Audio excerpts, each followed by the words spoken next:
Good morning. स्वागत है आपका कक्षा 12 राजनीति विज्ञान के चतुर्थ अध्याय में, जिसका शीर्षक है सत्ता के वैकल्पिक केंद्र। यानी कि द्वितीय विश्व युद्ध के पश्चात संपूर्ण विश्व में दो ध्रुव स्थापित हो गए थे और 1991 में सोवियत संघ के विघटन के पश्चात एक ही ध्रुव बचा। सोवियत अमेरिका का वर्चस्व हो गया। उस अमेरिका के वर्चस्व को चुनौती देने के लिए कुछ छोटी छोटी शक्तियां उभर रही थीं। आइए देखते हैं उन उभरती हुई शक्तियों को। उन्हीं उभरती हुई शक्तियों के नाम पर इस अध्याय का नाम पड़ा है सत्ता के वैकल्पिक केंद्र। सोवियत संघ के विघटन के पश्चात यूरोपीय संघ, आसियान, चीनी अर्थव्यवस्था वैकल्पिक केंद्र के रूप में उभरना प्रारंभ कर दिए थे। यानी कि ये तीन चीजें हो चुकी थीं। उसके पहले हम थोड़ा सा देख लेते हैं मार्शल योजना के बारे में। मार्शल योजना के बारे में हमने शीत युद्ध में थोड़ी सी चर्चा की थी, लेकिन यहां विस्तार से उसके बारे में थोड़ा समझ लेते हैं कि मार्शल योजना क्या थी। द्वितीय विश्व युद्ध में यूरोप के देश बहुत प्रभावित हुए थे, पूरी तरीके से नष्ट और बर्बाद हो गए थे।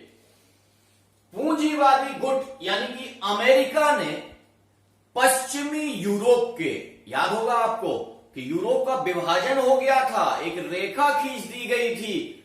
उस रेखा के माध्यम से यूरोप पश्चिमी यूरोप और पूर्वी यूरोप में बंट गया था। तो पश्चिमी यूरोप के जो देश थे उनकी अर्थव्यवस्था को सुधारने के लिए अमेरिका ने आर्थिक मदद के साथ एक योजना प्रस्तुत की थी, जिसे मार्शल योजना के नाम से जाना जाता है। यानी कि यूरोप के वो देश जो सबसे ज्यादा परेशान थे, सबसे ज्यादा निराश थे, द्वितीय विश्व युद्ध का सबसे ज्यादा नुकसान उन्हीं ने झेला था, उन देशों को, सारे देशों को नहीं, उन पश्चिमी देशों को की अर्थव्यवस्था को ऊपर उठाने के लिए अमेरिका या पूंजीवादी गुट ने एक योजना प्रारंभ की, जिसे मार्शल योजना के नाम से जाना जाता है। बस मार्शल योजना में इतना ही समझ लीजिए। आगे चलते हैं, देखते हैं यूरोपीय संघ 1992। यूरोपीय संघ का गठन 1992 में हुआ था। ये एक क्षेत्रीय संगठन है। क्या है? क्षेत्रीय संगठन है। लेकिन यूरोपीय संघ का विकास काफी समय पहले से होता चला आ रहा है। इस विकास को समझने के लिए एक दो संस्थाओं का जन्म देख लेते हैं।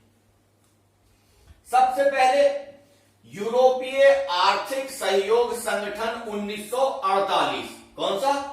यूरोपियन आर्थिक सहयोग संगठन 1948 में बना था ये। यानी कि द्वितीय विश्व युद्ध के पश्चात ही ये बन गया था।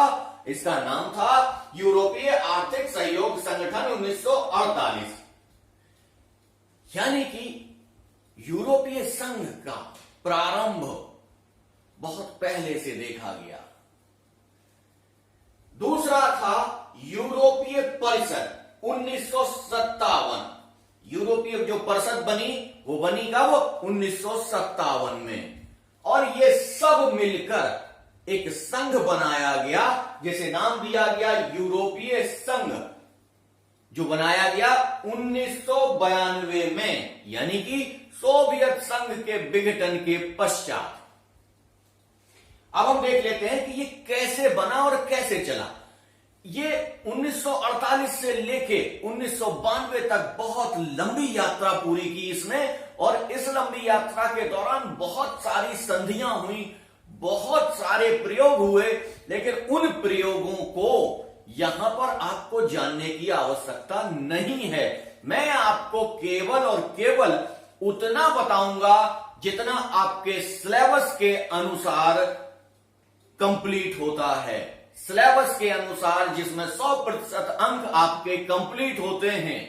सिलेबस के बाहर तो अनंत है ज्ञान, उस ज्ञान को एक साथ नहीं रखा जा सकता है।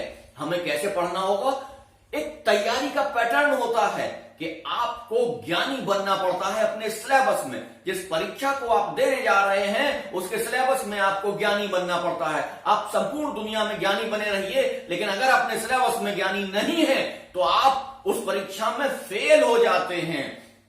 और उस परीक्षा में ज्यादा अंक लाने के लिए आपको उसी सिलेबस में ज्ञानी बनना होता है। इसलिए बहुत सारी इतिहास को ना जानते हुए केवल आप जानिए कि यूरोपीय संघ का निर्माण 1992 में हुआ था और नीस की संधि के द्वारा इसको आजकल संचालित किया जा रहा है। किसके द्वारा? नीस की संधि। इससे पहले काफी संधियां हुई हैं, लेकिन उनको जानने की आवश्यकता नहीं है। नीस की संधि के द्वारा सन 2000 में ये नीस की संधि हुई थी और तब से आज तक लगातार नीस की संधि के माध्यम से ही यूरोपीय संघ का संचालन होता आ रहा है। अब प्रश्न उठता है कि यह सारा संचालन हो रहा है तो कहीं ना कहीं तो इसका मुख्यालय होगा, यूरोपीय संघ का मुख्यालय होगा। तो यूरोपीय संघ का मुख्यालय कहां है? ब्रुसेल्स तथा लग्जमबर्ग में। ब्रुसेल्स तथा लग्जमबर्ग में यूरोपीय संघ का मुख्यालय है। ठीक है, अब देखते हैं कि इसका प्रारंभ कैसे हुआ। प्रारंभ में यूरोपीय संघ एक आर्थिक सहयोग संगठन था, परंतु कुछ समय पश्चात यह राजनीतिक भी हो गया। यानी कि जब यूरोपीय संघ को प्रारंभ किया गया तो इसकी संपूर्ण गतिविधियां आर्थिक थीं, लेकिन धीमे धीमे क्रमिक विकास होते हुए इसने क्या किया? राजनीतिक रूप ले लिया और उन संघ के देशों को, सभी देशों को मिलाकर एक राष्ट्र राज्य की परिकल्पना विकसित की, जिसे हम आगे देखेंगे कि किस तरीके से राष्ट्र राज्य, जैसे भारत क्या है? एक राष्ट्र राज्य है, संघात्मक शासन व्यवस्था है। इसी तरीके की संघात्मक शासन व्यवस्था का सपना देखते हुए अब उसका विकास राजनीतिक रूप से होने लग गया। आर्थिक के साथ साथ राजनीतिक प्रयोजन भी उसमें लगने लगे। अब यह विशाल राष्ट्र राज्य के रूप में कार्य करने लगा। राष्ट्र के प्रतीक चिन्ह यानी कि गान, झंडा, स्थापना दिवस और मुद्रा भी इनके पास है। ठीक है, मैंने आपको कई बार बताया कि राज्य और राष्ट्र में अंतर होता है। राष्ट्र वो होता है जो भावनात्मक होता है, जिसमें कि आपकी भावना प्रबलता से एक और जाती है, संगठित होती है। उस संगठित भावना को राष्ट्र कहा जाता है और उस भावना को एक साथ लाने के लिए इन चीजों की बहुत आवश्यकता होती है। जैसे आपका एक राष्ट्रीय गान होना चाहिए, एक राष्ट्रीय झंडा होना चाहिए, एक राष्ट्रीय मुद्रा होनी चाहिए और एक स्थापना दिवस होना चाहिए, एक अपनी भाषा होनी चाहिए, ये सारी, एक धर्म होना चाहिए।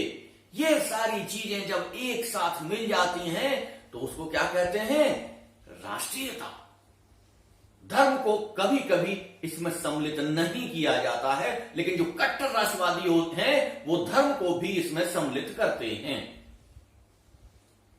खैर, यहां राष्ट्र राज्य के बारे में कभी बाद में चर्चा करेंगे।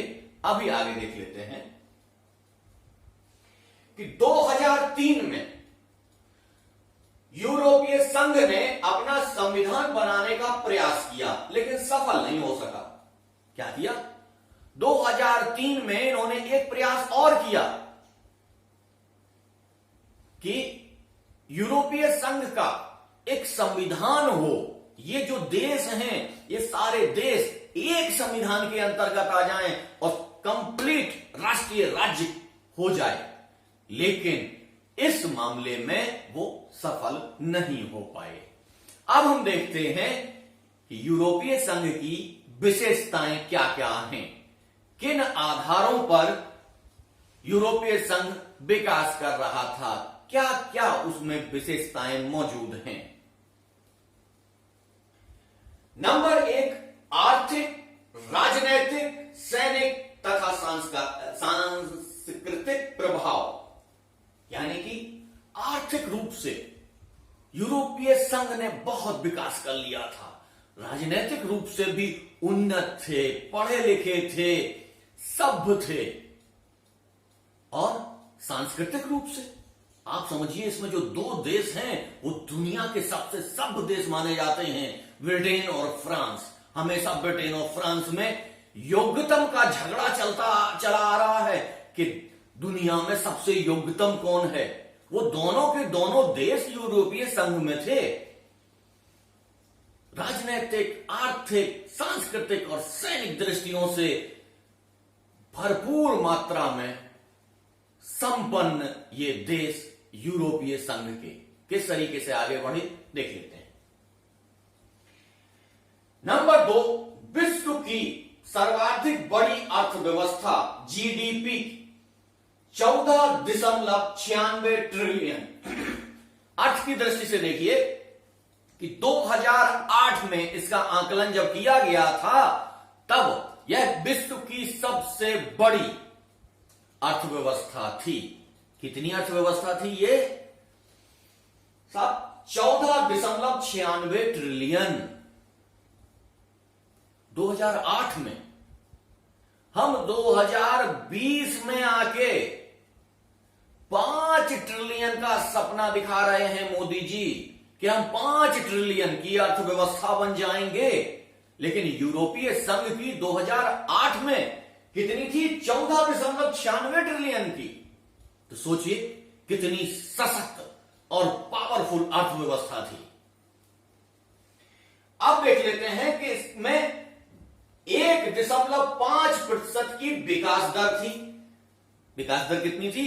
1.5% की इनमें विकास दर थी, क्योंकि ये पहले से ही विकसित थे।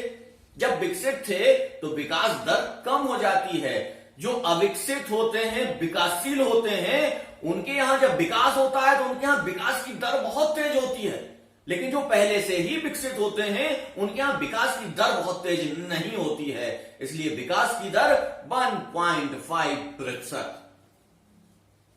तथा $33,800 प्रति व्यक्ति आय। वहां के प्रत्येक नागरिक की $33,800 प्रति व्यक्ति आय है। अब आती है जीवन प्रत्याशा। क्या है जीवन प्रत्याशा? यानी कि औसत आयु, व्यक्ति की औसत आयु। तो यूरोपीय संघ में जीवन प्रत्याशा क्या है? 77.42 वर्ष, यानी कि बहुत अधिक है जीवन प्रत्याशा।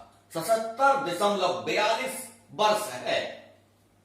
ये आपको देखने से स्पष्ट समझ में आ जाएगा कि उनकी स्वास्थ्य सुविधाएं कितनी अच्छी हैं, कितने ढंग से वो लोग रहते हैं। अगला देखते हैं कि मुद्रा यूरो डॉलर के लिए खतरा बनी हुई है। उनकी जो मुद्रा है उसको कहते हैं यूरो। क्या कहते हैं? यूरो। कभी कभी 1 नंबर के क्वेश्चन में पूछा जाता है कि यूरोपीय संघ की मुद्रा क्या है, तो ये यूरो है। वो आजकल डॉलर के लिए खतरा बना हुआ है। आपको याद है डॉलर ब्रेटन वुड्स प्रणाली में जिसे अंतरराष्ट्रीय मुद्रा घोषित कर दिया गया था, आज वो इस मुद्रा से डर रहा है। कहीं ना कहीं उसके लिए खतरा उत्पन्न कर रही है ये मुद्रा यूरो। अगला है फ्रांस तथा ब्रिटेन के पास यूएन की सुरक्षा परिषद में वीटो की शक्ति है। समझ रहे हैं ना, संपूर्ण विश्व में का संरक्षक माना जाता है यूएन। और यूएन की सुरक्षा परिषद में, जिसके लिए भारत बहुत प्रयास कर रहा है, नहीं पहुंच पा रहा है, उसमें यूरोपीय संघ के 2-2 देश बैठे हुए हैं। एक भी अगर वीटो कर दे तो कोई कार्य नहीं हो सकता। इनके पास तो 2 व्यक्ति बैठे हुए हैं जो वीटो कर सकते हैं, और अगर उन्होंने वीटो कर दिया तो कोई भी कार्य इनकी बगैर सहमति के यूएन में नहीं हो सकता है। तो सोचिए कितने ताकतवर अर्थव्यवस्था है ये, कितनी ताकतवर राजनीतिक व्यवस्था है ये, कितनी ताकतवर सैनिक व्यवस्था है ये। चलिए इसको आगे देख लेते हैं कि ये दूसरी सबसे बड़ी सेना तथा 550 परमाणु हथियार हैं इनके पास। विश्व की दूसरी सबसे बड़ी सैनिक शक्ति है और 550 परमाणु हथियार हैं इनके पास। भारत के पास 90 से 100 के बीच में परमाणु हथियार हैं। भारत के परमाणु हथियारों से 5 गुने ज्यादा परमाणु हथियार हैं इनके पास। तो सोचिए कितने ताकतवर हैं ये। इनकी अर्थव्यवस्था भी ताकतवर है और विश्व के एक महत्वपूर्ण शक्ति है। ये तो हुई यूरोपीय संघ की विशेषताएं। इन विशेषताओं के माध्यम से यूरोपीय संघ ने धीमे धीमे अमेरिकी वर्चस्व को चुनौती देने का प्रयास किया। अब देख लेते हैं, प्रत्येक जगह कुछ ना कुछ कमियां होती हैं। जब हम पेपर में लिखने बैठते हैं तो उस समय हमें पेपर का तरीका समझ लीजिए, किस तरीके से पेपर में पूछा गया है और उसमें क्या लिखना चाहिए। लास्ट में मैं एक वीडियो जरूर डालूंगा इसका। कहते हैं टिप्पणी करिए, प्रकाश डालिए, आलोचना करिए, निष्कर्ष दीजिए। ये जो शब्द हैं, ये शब्द आसानी से नहीं समझ में आते हैं कि इनमें क्या क्या लिखा जाए। वहीं पे ये समस्या आती है। लोग कहते हैं हम बहुत सारी चीजें लिख के आए, हमने बहुत अच्छा पेपर किया, लेकिन हमको क्या है, नंबर नहीं मिला। तो यहीं पे नंबर कट जाते हैं कि उन्होंने पूछा क्या है और आप लिख के क्या आ रहे हैं। आपको जो याद है आपने सारा लिख दिया, आपने देखा ही नहीं उन्होंने पूछा क्या है। इसलिए इन शब्दों के जो अर्थ होंगे इसके बारे में एक विस्तार से वीडियो डालूंगा मैं, उससे आपकी सारी शंकाओं का समाधान हो जाएगा। चलिए देखते हैं यूरोपीय संघ की कमियां। यूरोपीय संघ की सबसे बड़ी कमी थी कि सदस्य देशों की अपनी विदेश नीति और रक्षा नीति है, जो अनेक बार एक दूसरे के विरोध में आ जाती है। क्या करते हैं, एक दूसरे के विरोध में आ जाती है। इसमें कहा गया कि संघ तो हमने बना लिया, लेकिन सब सारे राष्ट्रों की विदेश नीति उनके हिसाब से चलेगी, रक्षा नीति उनके हिसाब से चलेगी। लेकिन यही मेन समस्या है जो कंट्राडिक्शन पैदा करती है। यही वो समस्या है जिसके कारण सोवियत संघ जैसी बड़ी शक्ति भी बिखर के रह गई। यही कमी यूरोपीय संघ में सबसे प्रमुखता के साथ देखी जाती है। जैसे कि इराक हमले के समय ब्रिटेन ने अमेरिका का साथ दिया। इराक पर जब अमेरिका ने हमला किया तो ब्रिटेन ने खुलकर अमेरिका का साथ दिया, लेकिन यूरोपियन संघ के दूसरे देश जर्मनी तथा फ्रांस ने इसका विरोध किया, पूरे तरीके से विरोध किया कि यह हमला गलत है और इस गलत तथ्यों के आधार पर है। तो सोचिए, एक ही संघ के इतने सारे मेंबर और वो जब एक दूसरे के विरोध में खड़े हो जाएंगे तो संघ प्रगति कैसे करेगा। संघ अपने आप में एक कंट्राडिक्शन पैदा कर देगा, जो कंट्राडिक्शन कहीं ना कहीं आपको सोवियत संघ के विघटन की याद दिलाता है। तो यह शक्ति कभी भी विघटित हो सकती है, इसको अगर ठीक से नहीं चलाया गया। अगला देखते हैं कि यूरो मुद्रा, जो उनकी मुद्रा है यूरो, उसको लागू करने का विरोध डेनमार्क और स्वीडन ने किया। क्या किया, यूरो जो सारे लोगों के लिए एक मुद्रा की व्यवस्था थी यूरो, उसे डेनमार्क और स्वीडन ने इसका विरोध किया कि नहीं, एक मुद्रा नहीं होनी चाहिए, हम सबकी अलग अलग मुद्राएं चलेंगी। और इसके साथ में उन्होंने मास्ट्रेट संधि का को भी मानने से इनकार कर दिया, मैस्ट्रेट संधि से मानने से इनकार कर दिया।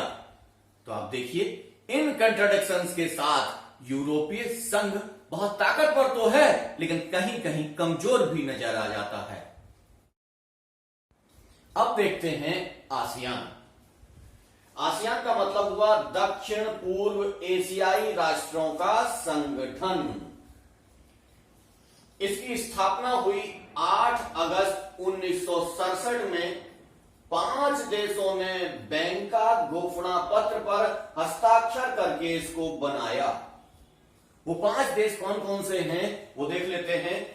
Indonesia, Malaysia, Philippines, Singapore, Thailand.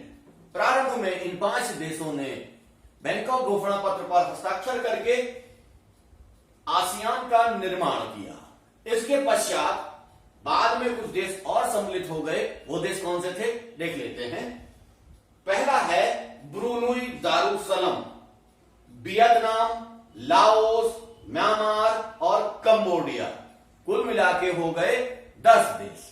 ठीक है, अब चलते हैं कि आसियान के उद्देश्य क्या हैं। ये जो क्षेत्रीय संगठन आसियान है, इसके उद्देश्य क्या हैं। उद्देश्य के लिए हम देखते हैं, पहला उद्देश्य है आर्थिक विकास की तेज गति।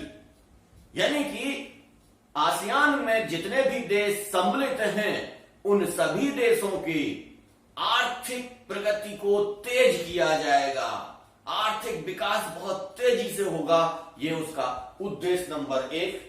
दूसरा है सामाजिक तथा सांस्कृतिक विकास करना। आर्थिक विकास के साथ साथ सामाजिक और सांस्कृतिक विकास करना। तीसरा है कानून और शासन को सुधारना। यानी कि कानून में, शासन में कोई भी दिक्कत है, समस्याएं हैं, तो उन समस्याओं को दूर करना या उनको सुधारना। चौथा है संयुक्त राष्ट्र संघ के नियमों पर आधारित शांति और स्थायित्व को बढ़ावा देना। यानी कि संयुक्त राष्ट्र संघ जिस तरीके से कहता है, उस हिसाब से आपसी देशों में क्या करना है, शांति और स्थायित्व को बढ़ावा देना है। ये तो हुए इस क्षेत्रीय संगठन के उद्देश्य। क्योंकि पहले हम क्या करते हैं, अपने उद्देश्यों को सिलेक्ट करते हैं कि किन उद्देश्यों को लेके हम ये नया संगठन बना रहे हैं। अब हम देखते हैं कि एक शैली विकसित हुई। आसियान ने क्या किया, इन उद्देश्यों को प्राप्त करने के लिए बहुत सारा काम किया। उस काम के अंतर्गत इनकी प्रक्रिया को बहुत सराहा गया और उस प्रक्रिया को एक नाम दिया गया आसियान शैली। यानी कि आसियान की पद्धति। आसियान ने किस पद्धति से इस क्षेत्रीय संगठन को बढ़ावा दिया, इस शैली में क्या क्या किया गया, ये देख लेते हैं। आसियान शैली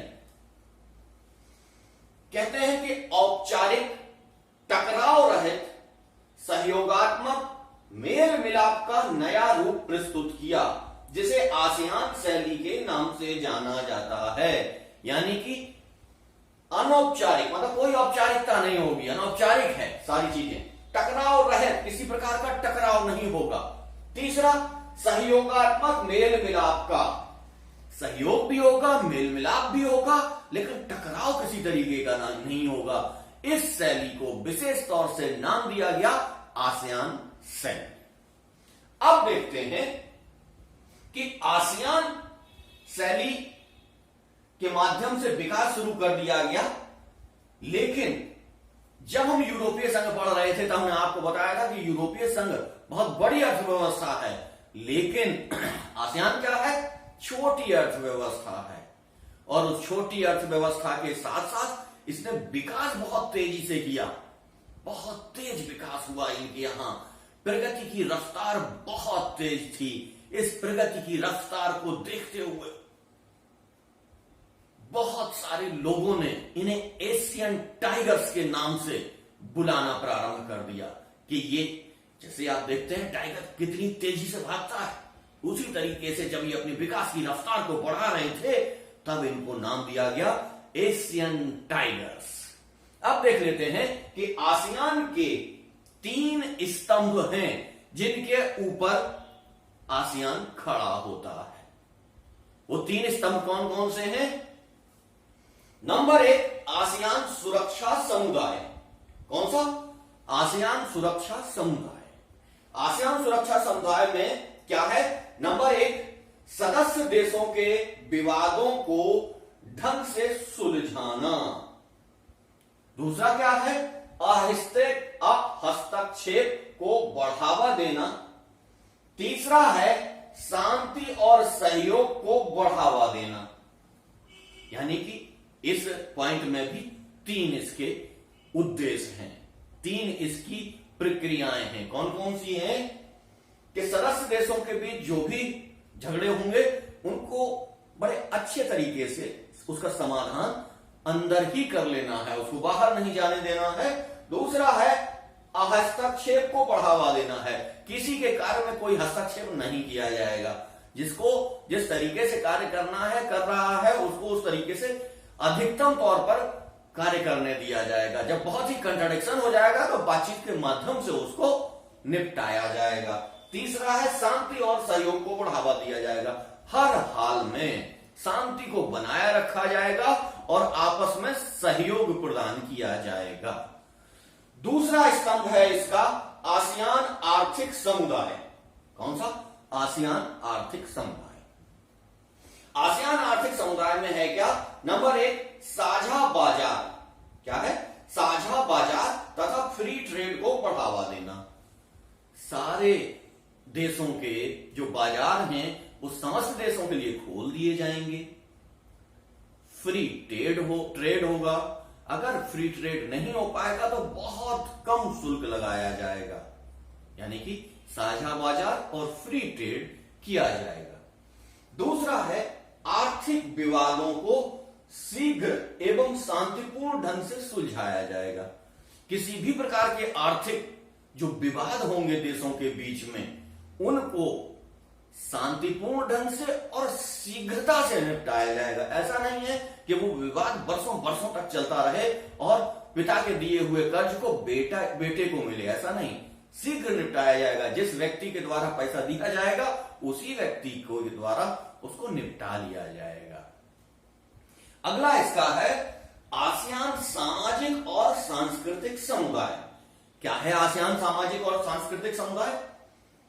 इसमें सामाजिक सांस्कृतिक विवादों को शांतिपूर्ण ढंग से निपटाया जाएगा, क्योंकि देश अलग होगा, उसकी संस्कृति अलग होगी, उसकी भाषा अलग होगी, उसका समाज अलग होगा।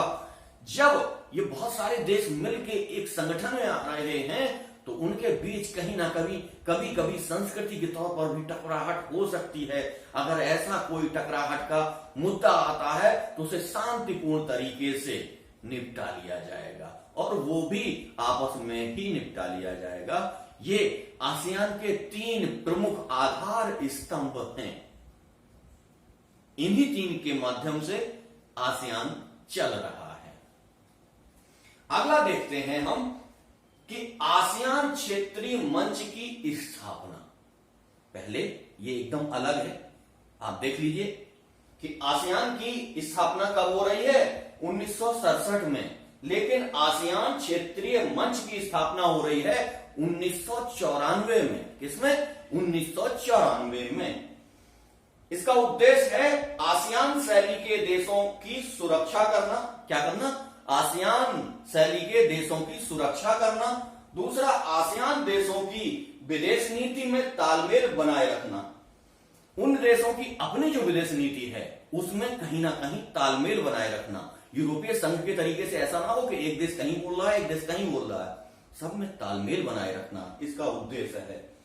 अगला है नए देशों को जोड़ा जाए, यानी कि इस संगठन में इन देशों के अतिरिक्त भी कई देशों को जोड़ा गया। क्योंकि काफी बड़ा हो रहा है, यहां उन देशों की चर्चा करना आवश्यक नहीं है। आपके सिलेबस के हिसाब से यहीं तक ठीक है।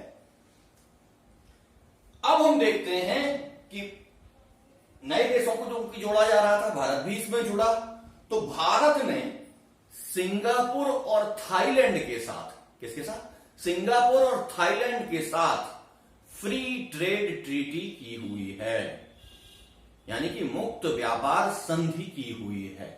ये सबसे इंपॉर्टेंट है। अब कई बार क्वेश्चन पूछा जाता है कि भारत के साथ आसियान के कौन से देश हैं जिन्होंने फ्री ट्रेड संधि की हुई है, तो ये याद रखिए। अब आते हैं आसियान विजन 2020। सबसे इंपॉर्टेंट है, कई बार ये क्वेश्चन पूछा गया है, इसलिए इसको बड़ा ध्यान से पढ़ते हैं। क्या है?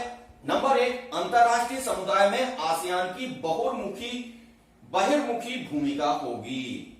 यानी कि आसियान जो है, इन्होंने रखा एक विजन बनाया कि हम 2020 तक इतना विकास कर लेंगे कि आसियान की जो भूमिका है वो विश्व के समस्त समुदायों तक जाएगी। आसियान के अंदर की जो समस्याएं हम सुलझा रहे हैं, उसके साथ साथ विश्व की अन्य जो समस्याएं होंगी, उन समस्त समस्याओं को सुलझाने में आसियान बहुत ही महत्वपूर्ण भूमिका निभाएगा। यह है क्या? विजन 2020। इसका अगला देखते हैं, टकराव की जगह बातचीत को बढ़ावा देने की नीति अपनाई जाएगी।